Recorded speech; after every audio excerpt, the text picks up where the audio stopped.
and welcome back to Napoleon Total War with the Great War mod. Last time around we managed to take Novgorod, and we also managed to destroy a Irish army that was standing in the way of us attacking Dublin. I have ended turn since then, and I would go ahead and show you what has happened since the last video. So last video we were able to cross, we were able to destroy that Irish force, and since then we've marched down and actually laid siege to the capital. They have, as I said, the Irish lack heavy weaponry, so it should be fine and we should be able to take this. What someone pointed out is that vassals can't actually declare war, so I think what the problem that I was recalling is me creating vassals in Empire. It could be that vassals in Empire might be able to declare war on each other, or it could just be that, well, the problem that I'm recalling is just maybe allies declaring war on my vassals without kind of thinking, without kind of having that sort of part of their plan at breaking the alliance and declaring war on me in the process. So that's kind of why I had the idea of not resurrecting the Irish. But I think it might be better to resurrect the Irish just because we'll be able to trade with them then. It could be, of course, I'm not entirely sure how they do it here. Let's see, where am I going? I'm going to government. I'm going to trade. We can see that there are different values, definitely, depending on how large the country is. But if we look at this, our trade with fascist Italy is about 1,000. Scotland is about 1,000. So it's not that big of a difference. We have Latvia, that's 1,500. So it looks like the level in which we can trade with a nation is really capped at a certain rate, not depending on how large the country is, like you do in, say, Empire, where bigger empires, definitely you can sell more to them. Here it looks more like the big variant is how long have you been trading with the country. So if I gave this over to Scotland, we wouldn't see a massive increase in the amount of trade. We would see a little bit of an increase in the amount of money that we would make from other here, where we take a bit of money from Scotland, we get another 1,000, and we get 1,800 from fascist Italy because they're larger country. But it would make more economical sense to actually make Ireland its own nation, because we would be able to trade with that, and the trade would run us about 1,000 plus another 1,000 hopefully for just as a I don't know, a tax on being our vassal. I currently lack a better word for it. So that's what happened here. If we go down here, so we had to abandon Wales or Cardiff. We didn't abandon Wales, but we did abandon Cardiff because there was just an overwhelming amount of British troops streaming in to attack us. As you can see, we were able to burn the main capital building there, so they won't be able to recruit troops once they take it. We weren't able, I don't think I was gonna burn anything else, so it was really just this. For some reason they decided not to immediately just wipe out the 2 home guard units. There's literally only 320 men of these god-awful Landsturm units. For some reason the British haven't completely run them over. They're sending one force after us to chase us.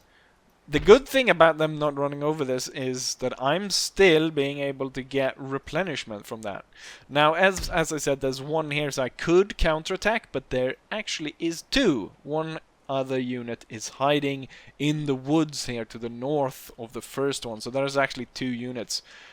Right now, I'm actually more inclined to pick them up with my navy and get them out of there I have landed the relief force here, and they've moved in to attack this port and force this navy out, which I'm hoping to sink. Then we're gonna take, probably what I'll do is I'll detach these armored cruisers, pick this force up, and then move it to this side instead. Or maybe even back to France to have them replenish, or to a newly captured Ireland where I could get some kind of replenishment. Really what I wish I could do is, before I create Ireland as its own nation, I wish to kind of burn down the college and turn it into a factory, because that would do so much better for the Irish. But I don't think that's going to happen. So that's kind of what's going on here. Today, I'm not sure that we will be doing anything here.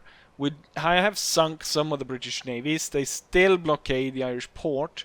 We still have a small force here, which Heinrich von Prussia, or Prussen, will go ahead, or however I know you guys hate how I pronounce everything, so whatever. I'm not even gonna bother. Should go ahead and sink this one, and we should more or less be in control of the sea around Great Britain. The interesting thing was an Italian ship came here, a single Italian ship came through, which I sunk, which was kind of interesting. I don't know where he came from. We've got a British force that's retreated over here, not entirely sure what that's going. Would be clever enough if we move down to Gibraltar. Then, let's see, finally on the coast here of Normandy, the Crown Prince of Prussia has turned up with his force. So we've got quite a bit of troops gathering up here for a second invasion across Operation Sea Lion, as I called it.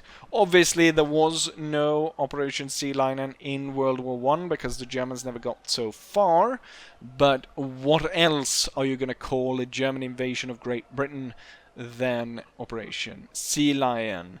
It's you know, a little wink at a what was sort of planned during World War II. Whether or not that was possible or not. With that said, we've gone over what's going on there. Then we come down to the Mediterranean, and we hopefully are going to snuff out the Italian kingdom. So we've got Reinhard, and he's going to go all the way to Sicily, and he's going to pick up the Crown Prince of Bavaria, and we're going to deliver those troops to Sardinia.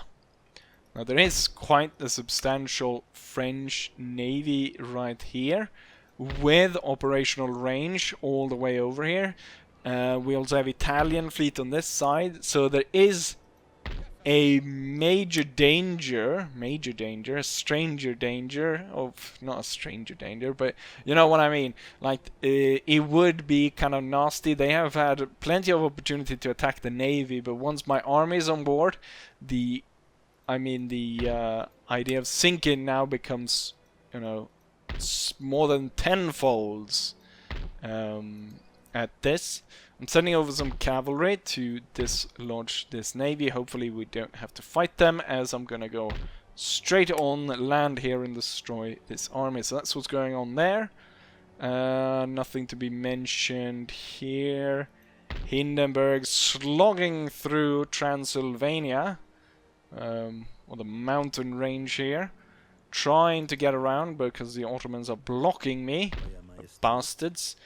And yes, so what has happened with Russia? Well, the revolutions have really taken hold of Russia now, and they've switched. So it is the Bolsheviks that are now in control of Russia. We can see two stacks up here, one full stack and one quarter stack, which Hindenburg is going to roll onto. The Bolsheviks have already killed a Ottoman army that crossed the river and tried to attack this area. That they've already destroyed it. Here, they're kind of looking to bypass each other, what it looks like. Hopefully they'll come to below, because otherwise it looks like this Bolshevik force is going directly to attack my holdings here in Odessa, which I definitely don't want. At the same time, we've got clashes in between the white forces and the Bolsheviks. So what has happened is the Bolsheviks have taken over the capital, and so all troops that formerly belonged to the Empire of Russia is now part of the Bolsheviks. So all those troops have turned over to become revolutionary soldiers. So before, the White Russians were actually fighting the Imperial Russians. Now the Imperial Russians have turned over to become revolutionary soldiers, and that's why we're seeing this switch here. It looks like the Whites are going to win here.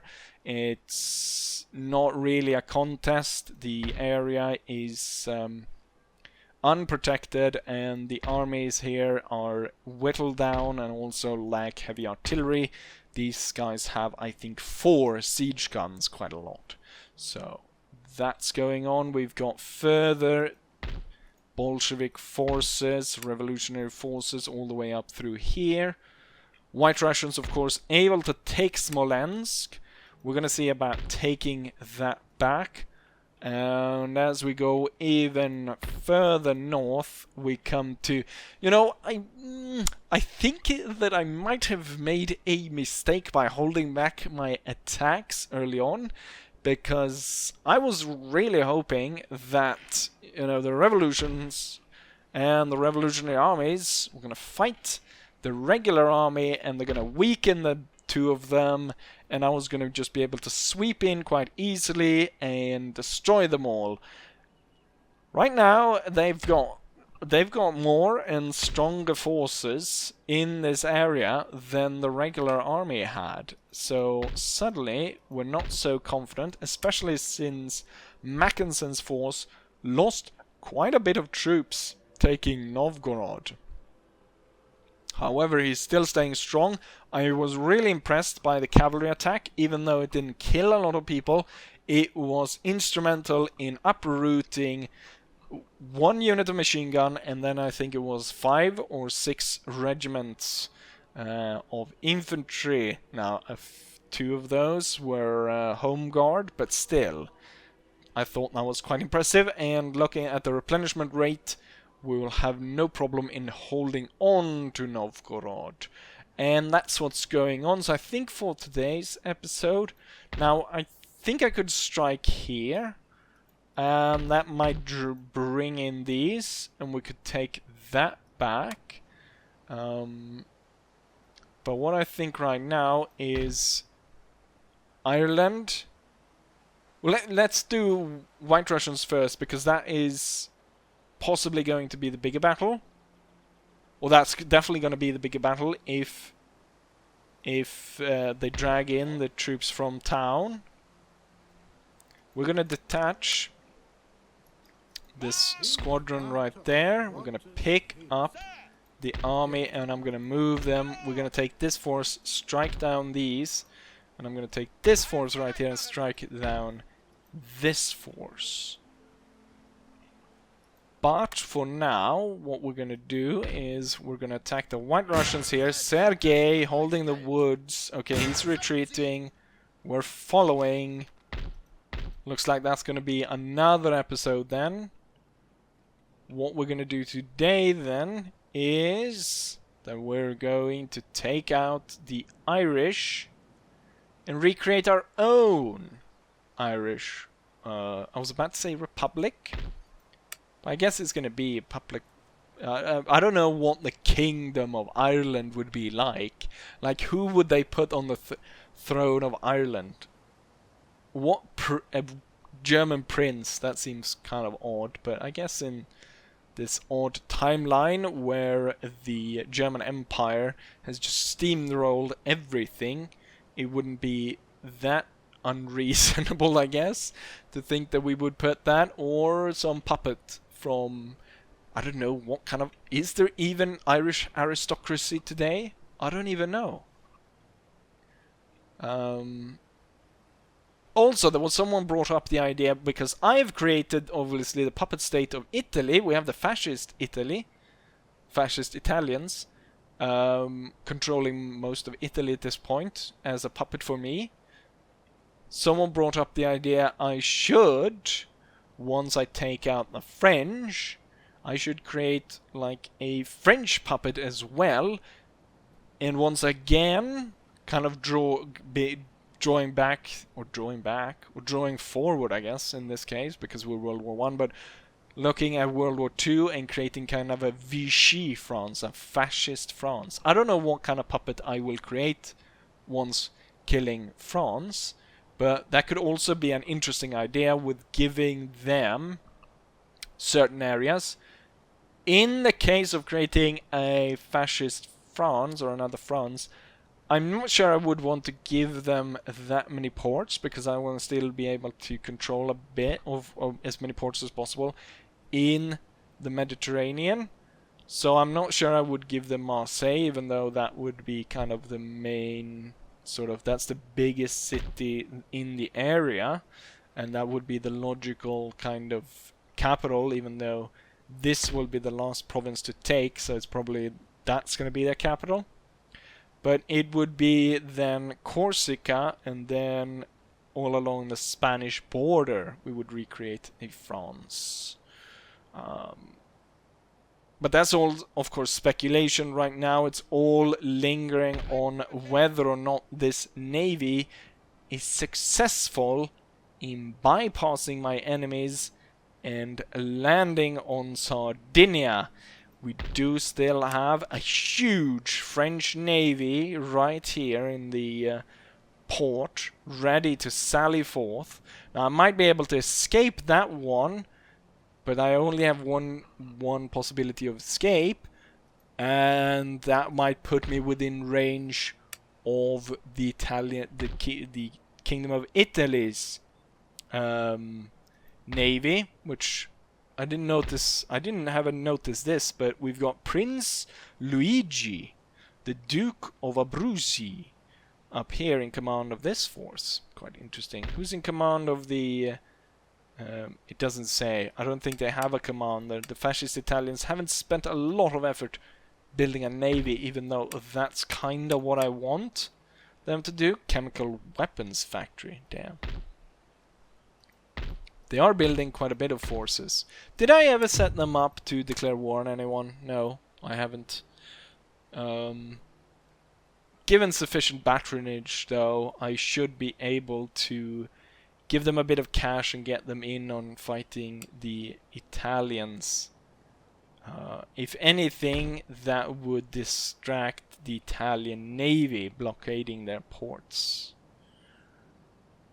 With that said, though, let's go for today's battle. We'll see what will... how... This should go rather quickly, and I might be able to end turn, and we could fight another battle somewhere. With that said, let's go ahead and invade and take Dublin. We've got 1,400 men with 300 men reinforcement. And the enemy's got almost 4,000 men. The big game changers, though, is the fact that I've got machine guns and I've got 4 batteries of heavy artillery. The battle was so one-sided that I'm not even going to bother showing it. It's better than to show something interesting. In this case, I mean, I lost only 260 men compared to the enemy, which lost everything. So, I mean, yeah. There's no point. And let me guess. What do I get for conquering Ireland? What is this? I've soon reached my cap. I can't have more of them. So, dare I say, it's like we're going around collecting everyone. I don't know why. We always get... Like, that's the 3rd country. So we have the Scottish, the Irish, and... well, the Finnish. Right. That is And this time that was the only thing they gave us as well? So we just go. I'm collecting them all one by one, and I guess we'll send them back to have a special parade in the capital, because we're all these within quotation marks gifts from our conquered allies. Wonderful. Anyway, so that's done, and it wasn't much of a battle. I need to do these naval battles lest they screw some things up. We'll run through the end turn and then we'll find a proper battle to fight for this video. And so we're back after that end turn. No enemies came to attack us, so we're free to continue our moves. What I've done is I've cleared out some of the navies. We still have this one when I kind of want to chase away. And we also want to see if we can get this one, which was chased away all the way over here went to block our port all the way over there. But let's go ahead and start and move our troops here. So let's start with this force that should move to the port to link up with the rest of this army. They don't both fit. So I'm going to send one out, and we're going to have these guys drop off this full stack.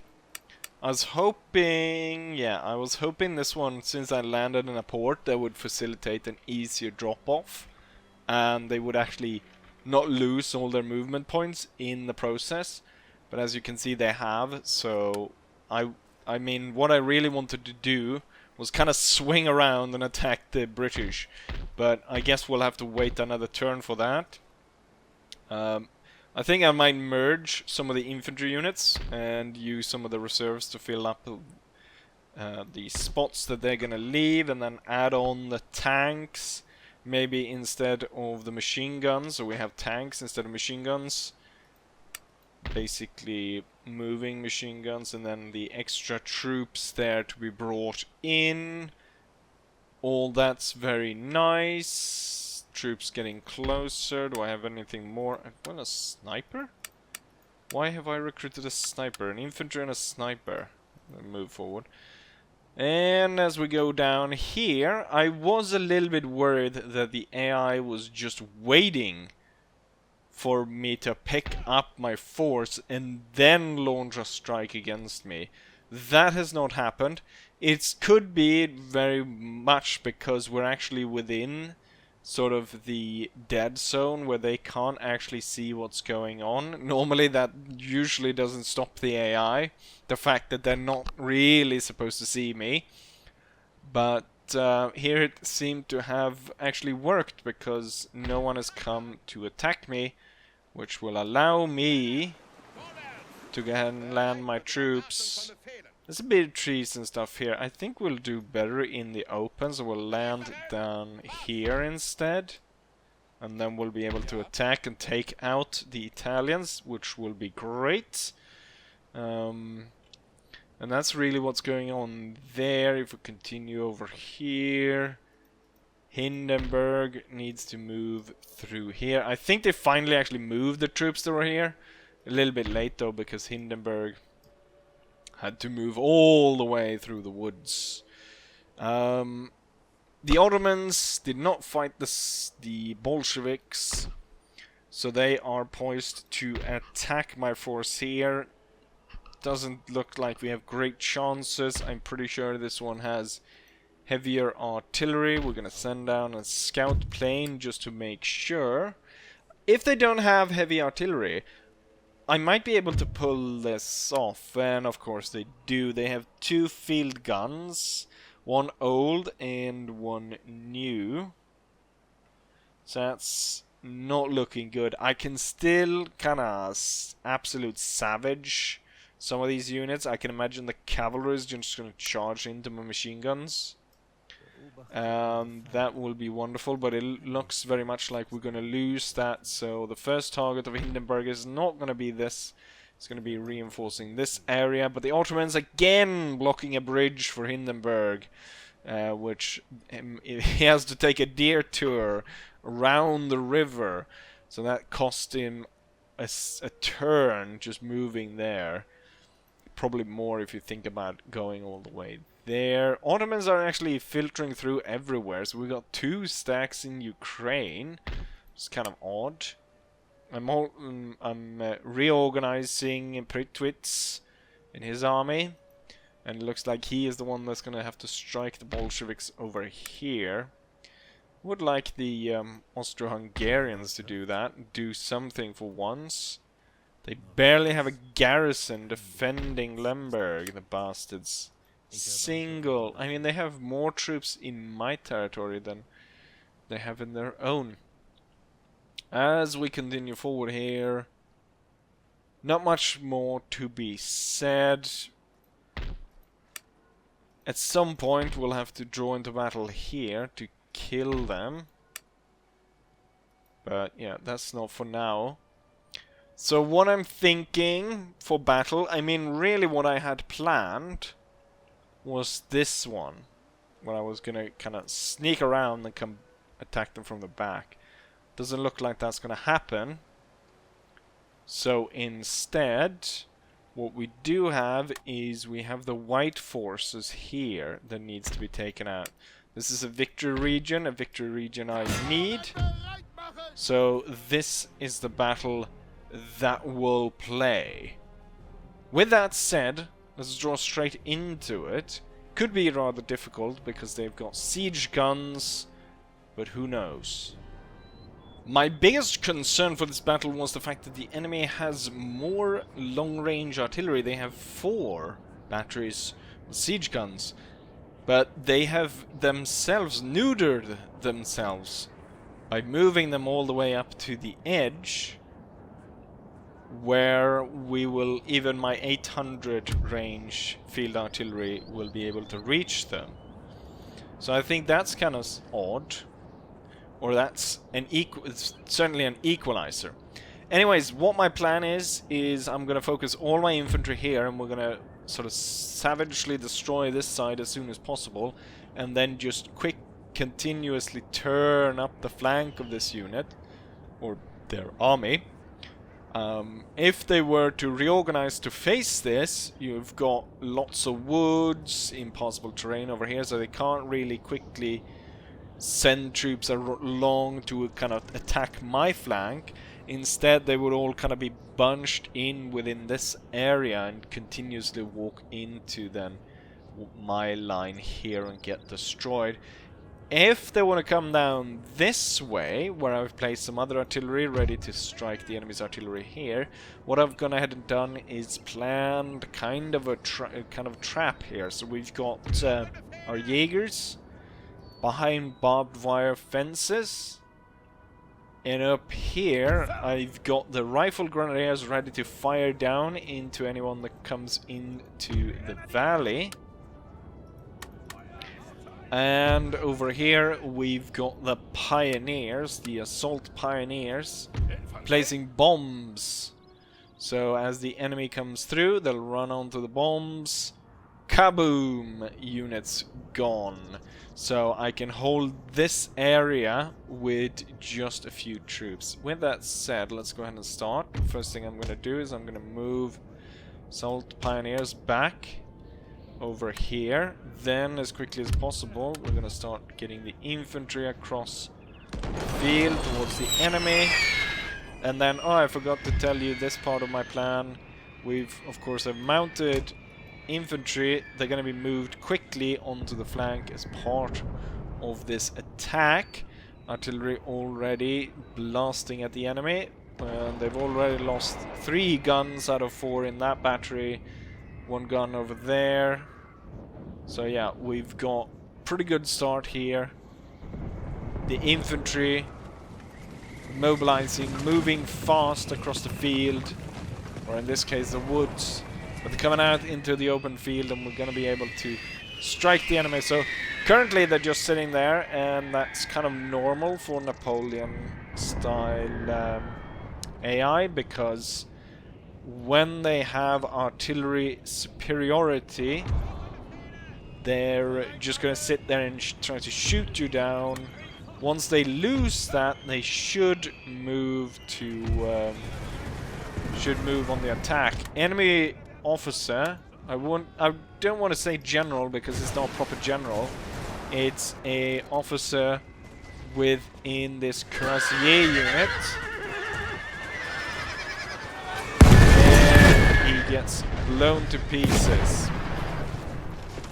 Interesting, there's seems to be a slight difference in between the White Army and the normal Russian, because this is sort of what the normal Russian infantryman would look like.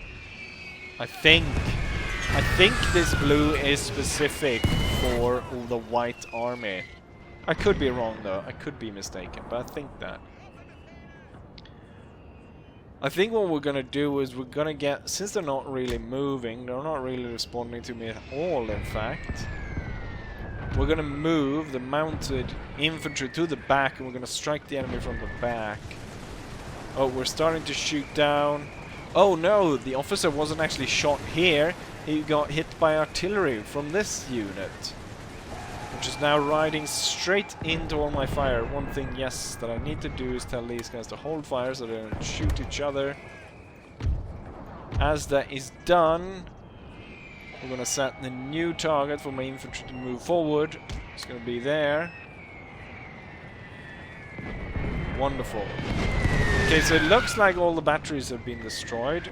I want to start hitting a little bit all kinds of units in among here. I don't think they even deployed these.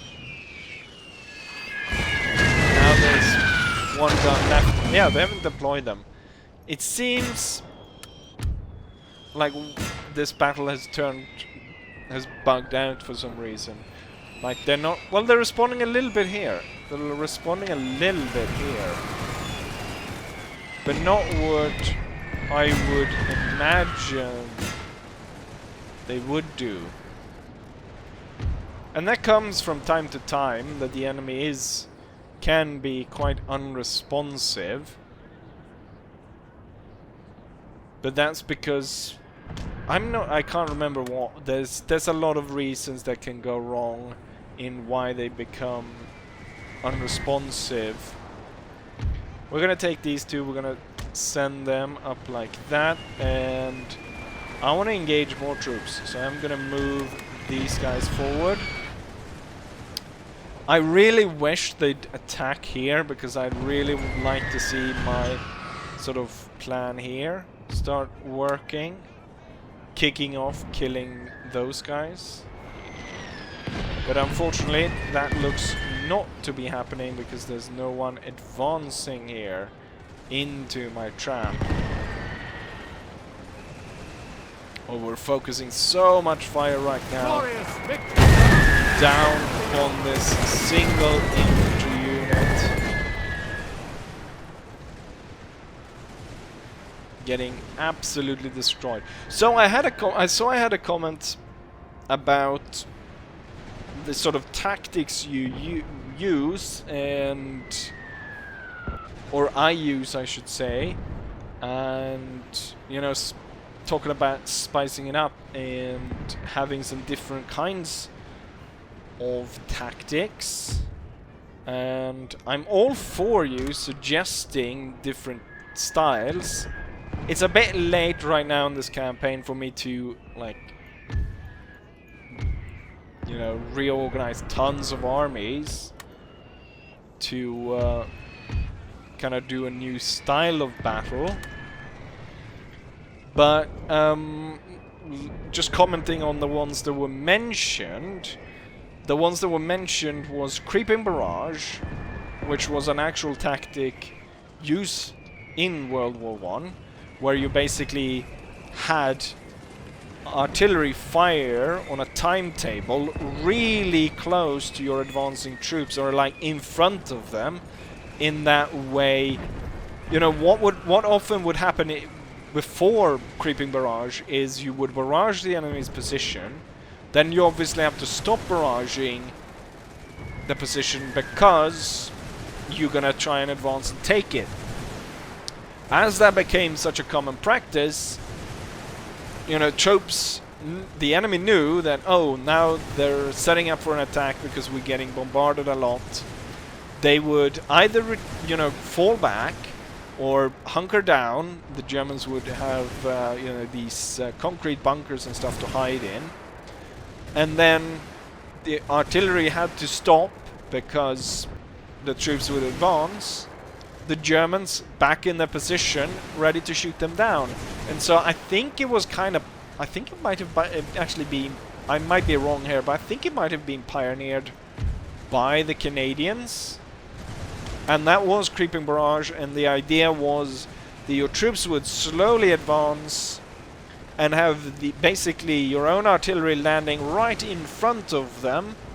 And so instead of, you know, ending your artillery barrage early and then having the troops move through no man's land and then get to the position that were bombarded, you would have them, you know, the barrage going in over the enemy trench, and as it moved further back, you know, your troops would slip into those trenches. Whoever was there would obviously fall victim to the troops that were coming out, that were attacking, and they wouldn't have the same kind of response. And also, because the artillery keeps rolling forward, no reinforcements from the back could be able to be moved in. Now, with the way, that doesn't really work within the game, because unless you're actually bombarding the enemy troops, there's like no point really to bombard the ground in front of it. Obviously, in real life, it obscures the view of the troops just by throwing shit in the air and stuff like that. But in this case, it doesn't really work. The thing where I could see it work, in a way, is in... I think it would be most useful in multiplayer battles, if you're playing against another player, and say there's a wood in between you and another player, that you would then kind of make sure that there's not like combat engineers hiding in there, or any other kind of assault troop, like a flamethrower or something. So you could bombard, and then you can kind of work your way through the wood, and you wouldn't suddenly, you know, be attacked by some assault group, some hidden assault group. I think that way a sort of creeping barrage tactic could work, but in the standard sense of you know, your own, we're losing a lot of these cavalry dudes. I was able though to kind of get the enemy going here, being surrounded. I didn't... What I should have done is moved up these troops first and then move the cavalry in. Moving the cavalry in first meant that they, you know, too many troops focused on them. Since there were, say, in this case, 5-ish units of infantry, now one of them's gone, plus 2 cavalry, focusing on 2 of mine. But if these guys had come in first, then the focus would have been on, you know, spread out along these troops, and as the cavalry moved in, that would have just been some extra fire coming in on the enemy. It looks like we're about to win. The other suggestion was kind of charging in tanks in the middle. The problem with that is, I don't think he's watched the series, the guy who commented on that, because tanks are, with the limitations of how the mod is, we know that tanks are susceptible to being bayonet charged and like overwhelmed in that way. You could kind of see it how, you know, in the case that happened when I used tanks, the battle when I used tanks in this series, I had the ones with the straightforward cannon, not machine guns. You could see how unsupported tanks like that could be overwhelmed. If you have a unit of 200 men that surround these 4 tanks and start climbing on them, you know, shoving grenades in and breaking the tracks and stuff like that, you could see how troops, you know, overwhelming a tank like that could destroy it. Of course, in this mode they stab the invisible crew that kind of moves close to the tank. But yeah, so that doesn't work. But it definitely raises some interesting ideas, and I think Creeping Barrage in its as it worked in real life isn't applicable to the game in the same sense, but I think there's like some adaptation to be drawn from that could be used in battles to clear out, clear out units that you think there might be hidden something over here. With that said, we just won the battle, so let's go back to the campaign map, shall we? Here's the result of that battle. We managed to destroy all of them while losing about 600 men, 1885 men remaining.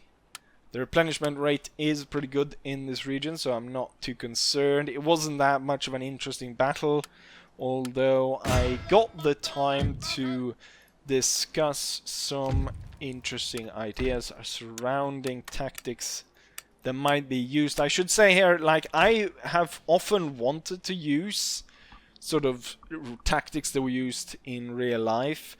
Like in the Imperial Destroyer campaign, not so much in this Dutch one, but when I did one for Sweden, I really wanted to use the Swedish tactic of, marching through the enemy's fire and then stopping right in front of them to unleash the volley and then going bayonets.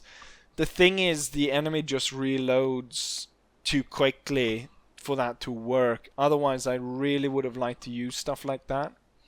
But yeah, obviously there's limitations. I'm probably actually gonna need... I thought I finished the tracks here. Clearly I did not. 9 turns. I don't know if there's even 9 turns left in this campaign. What I'm gonna try and do is I'm actually gonna see if I can get the whites onto my side. Maybe not as a vassal or anything, but I think we can get them... at least get a peace treaty going. Yes. And then maybe I can even get trade. Trade, yes. And eventually we'll see about getting, permission, military permission to move troops through, and I'll give them permission to move through my territory. So we might have a white army moving this way to attack an area like that. We could end up in the end of this seeing ourselves, I'd probably set up so I control a territory of a large part of Russian territory, but we could set up a sort of a puppet Russian state here, as we definitely gonna need the Russians themselves to help fight the revolutionary tendencies that we unleashed. Kind of similar to what happened in, echoing real life, how the Germans actually sent Lenin through to Russia to cause upheaval behind lines, and, in the end, it didn't turn out too well for the Germans. Then they did it? But, hindsight is 20/20, I believe they say. With that said, we should go ahead and end it. But what we have, just to kind of recap here, what we have is we do have troops here ready to be sent to Britain. We have a counterattack mounting here against the siege of Cardiff. As I clear the channel, we also have the Crown Prince of Prussia and a number of other troops to be shipped across the channel. So we've got that set up to crush the British.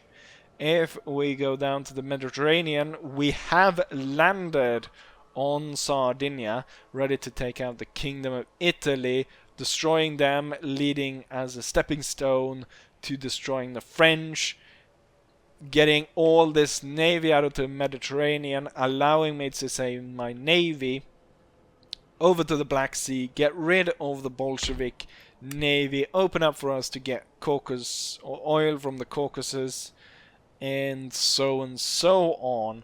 And in turn, also, as the navies open up here, we could then shift some of these armies, land them somewhere in Spain, and then see about attacking the British holding in Gibraltar.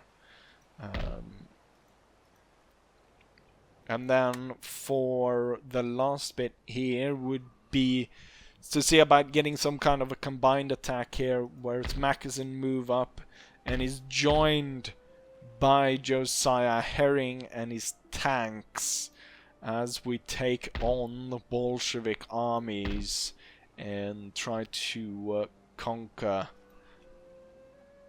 Petrograd, or what's it called? St. Petersburg. Yes. With that said, it's high time to end this episode, so I say as I always say, hopefully you guys enjoyed it, and hopefully I'll see you guys for the next one. Bye.